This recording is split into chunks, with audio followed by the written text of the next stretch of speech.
देवत्व को हारते हुए नारायण बालक कैसे देख सकते हैं। भगवान ने मोहिनी रूप धारण किया और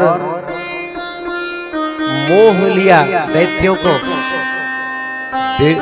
को विमोहित करके अमृत कलश लिया और बारी बारी से देवताओं को पिलाना आरंभ कर दिया।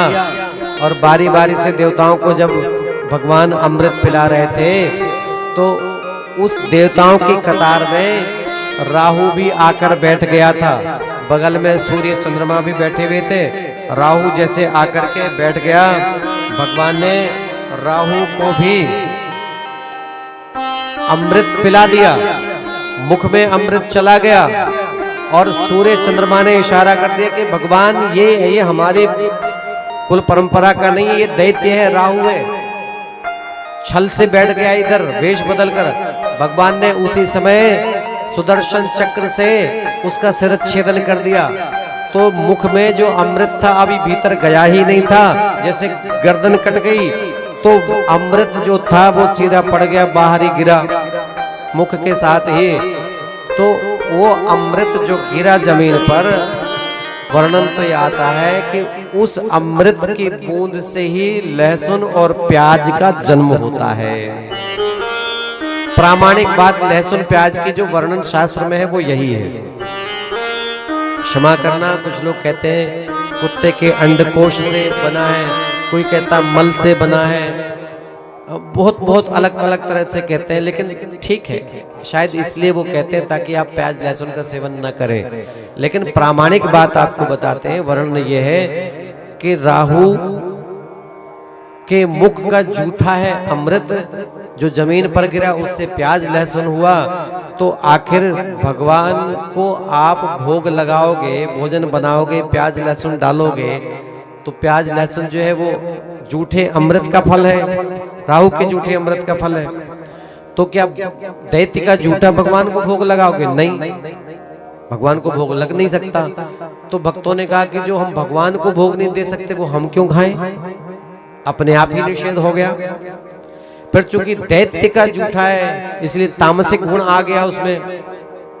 गीता का 17वां अध्याय जहां भगवान कहते हैं कट्वम्ल लवणात्युष्ण तीक्ष्ण रुक्ष विदायिनः आहारः राजसश्रेष्ठा दुख शोकामय प्रदा।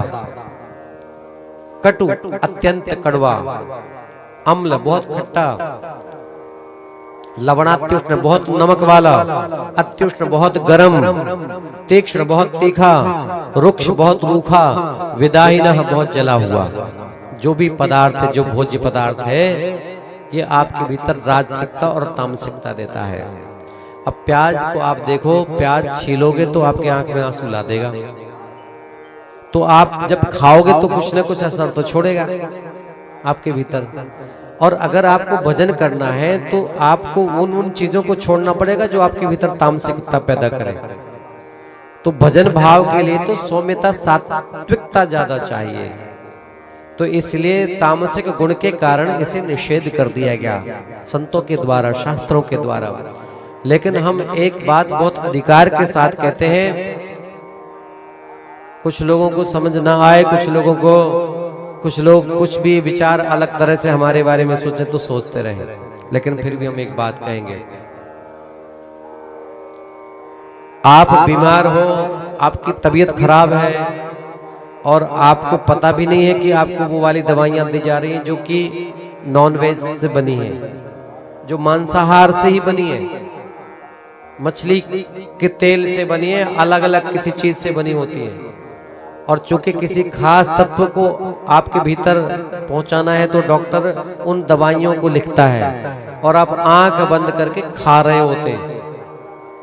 मैं आपसे एक निवेदन करना चाहता हूं, गौर से समझना, विनम्रता के साथ कह रहा हूं।